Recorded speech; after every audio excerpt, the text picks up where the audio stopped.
Waouh! Les gars, c'est une dinguerie. Le Real Madrid irait chercher Haaland si Vinicius et Rodrigo quittent le club. Le Real Madrid veut réunir Mbappé et Haaland depuis des années. Haaland rêve toujours de jouer au Real Madrid. Après, faire toujours attention à la source. On le sait très bien. Alors, on sait, d'après les proches de Vinicius, que Vinicius ne veut pas prolonger parce qu'il n'est pas satisfait du contrat proposé par le Real Madrid. Rodrigo, c'est pour d'autres raisons. Probablement, il va quitter cet été le Real Madrid. Est-ce que je suis pour ce deal-là? Non, pas du tout. Et tout simplement parce qu'il y a un blaze, il y a celui de Vinicius. Et pour moi, c'est inconcevable de se dire que Vinicius, on va le têche parce qu'Mbappé, au final, il est arrivé. Et au final, il faut associer Mbappé à un très bon joueur qui pourrait le mettre en valeur. Pour moi, c'est une forme d'ingratitude. Et je sais que le Real Madrid est capable de faire cette forme d'ingratitude. Donc, Haaland, s'il ferait du bien, je vous cache pas qu'il ferait du bien dans n'importe quel club, surtout dans son domaine, au niveau de la surface de réparation, ça pourrait faire du bien. Je l'accepterais à une seule condition, si Vinicius irait sur son côté gauche, Mbappé qui part à droite et en pointe, Erling Haaland. C'est le seul truc où je pourrais accepter ça. Sinon, ce sera compliqué, les gars. Je vous le dis. Donnez-moi vos avis en commentaire. Mais sinon, en vrai, c'est à toi. Moi, en tout cas, bien, alhamdoulilah. En fait, Florentino Pérez, t'as cru qu'on était dans FIFA. Breaking, le Real Madrid irait chercher Haaland si Vini et Rodrigo quittent le club. Le Real Madrid veut réunir Mbappé et Haaland depuis des années. Haaland rêve toujours de jouer au Real Madrid. Déjà, moi perso, je n'y crois pas. Je préfère crever l'abcès tout de suite. Parce que déjà, Vini, je pense pas qu'il va partir d'aussitôt. Rodrigo peut-être partir cet été, mais Vini, je doute. Et même s'il partait plus tard, réunir Haaland et Mbappé dans la même équipe, je ne sais même pas si c'est possible. Sur les papiers, c'est sûr que c'est flippant, mais je ne sais pas si les deux peuvent cohabiter ensemble. Après, en soi, Haaland, c'est pas un joueur prise de tête. Il se prend pas la tête. C'est plus notre gars, là. Monsieur Mobutu. Ouais, je rigole. C'est plus Kylian, bon voilà, qui est un peu plus dans ce stade-là de... Voilà, bref. Mais, dans FIFA, pourquoi pas? Haaland, Mbappé dans FIFA, pourquoi pas? Mais, sur le terrain, je sais pas.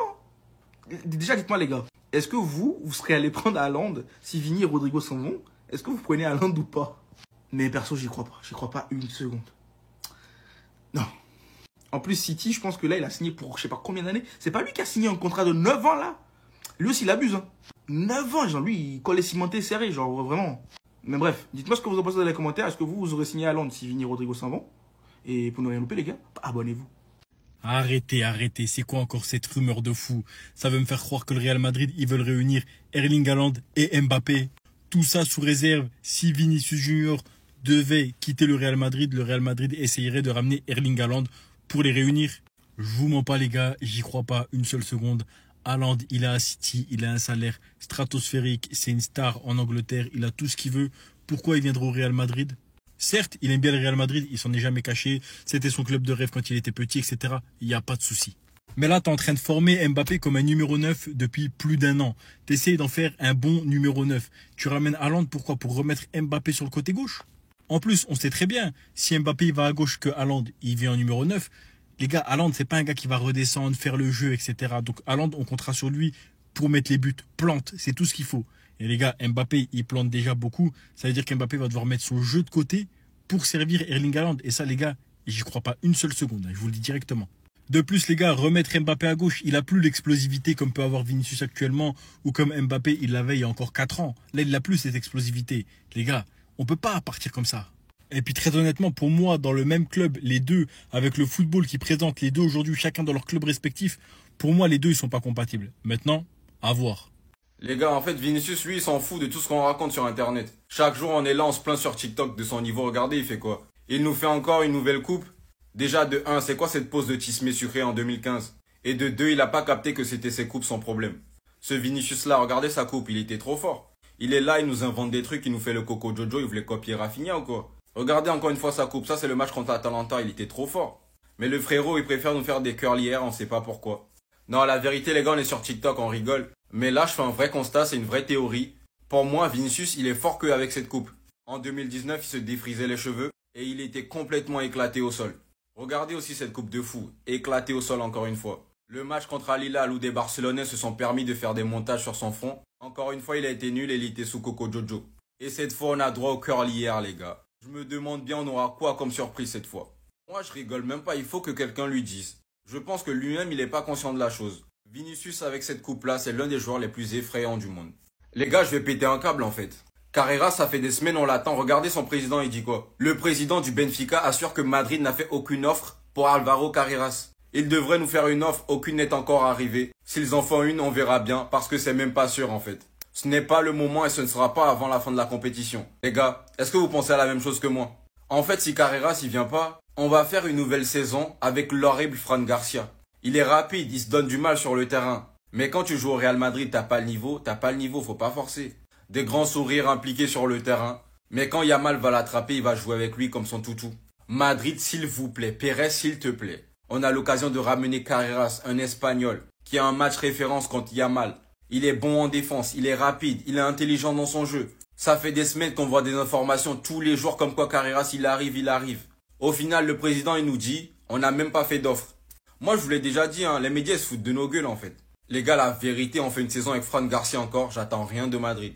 Les amis, est-ce que vous arrivez à imaginer Thibaut Courtois latéral gauche? Là, vous allez me dire, mais qu'est-ce qu'il raconte lui? Mais dites-vous qu'apparemment, c'est le poste auquel il a commencé à jouer au foot. En gros, il y a certains joueurs du Real Madrid qui ont donné les postes auxquels ils ont joué au tout début. Donc vraiment les postes auxquels ils ont commencé à jouer au foot. On va essayer de regarder ça ensemble et analyser ça ensemble. Après, les gars, ne prenez pas tout au sérieux, c'est pour rigoler aussi. Bref, on a Thibaut Courtois latéral gauche. Est-ce que vous arrivez à imaginer Courtois latéral gauche? Avec sa taille là, on dirait un lampadaire en poteau électrique. Lui, il est latéral gauche. Est-ce qu'il a le cardio? En fait, est-ce qu'il a le truc? Je sais pas. Après, on l'a pas connu à l'époque, donc je sais pas moi. Ensuite, on passe à Jude Bellingham qui jouait buteur. Est-ce que ça m'étonne? Est-ce que ça vous étonne? Ça n'étonne personne. On l'a vu la saison dernière, il avait le flair. Il sentait l'odeur des buts. Mais bon, mon petit Jude, on te préfère au milieu de terrain. Là, t'es milieu de terrain, là, reste-y. Ça sert à rien de chercher buteur, là, c'est bon.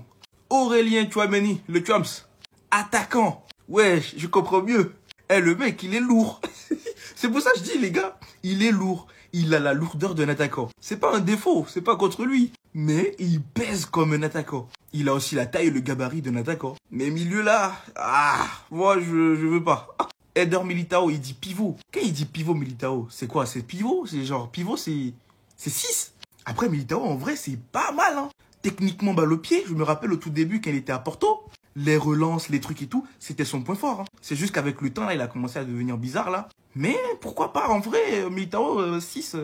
Arda Güler milieu, lui, tu vois qu'il a été milieu toute sa vie. Bon, quand je dis toute sa vie, on dirait il a 58 ans. Mais lui, il a été milieu, voilà, il connaît le milieu, quoi. Federico Valverde, milieu, il aurait dû préciser pour certains. Il a commencé 6 pour ceux qui ne savaient pas. Mais bref, milieu, lui aussi, ça se voit que, il aime ça. Dina Hussein, attaquant. Est-ce que ça m'étonne?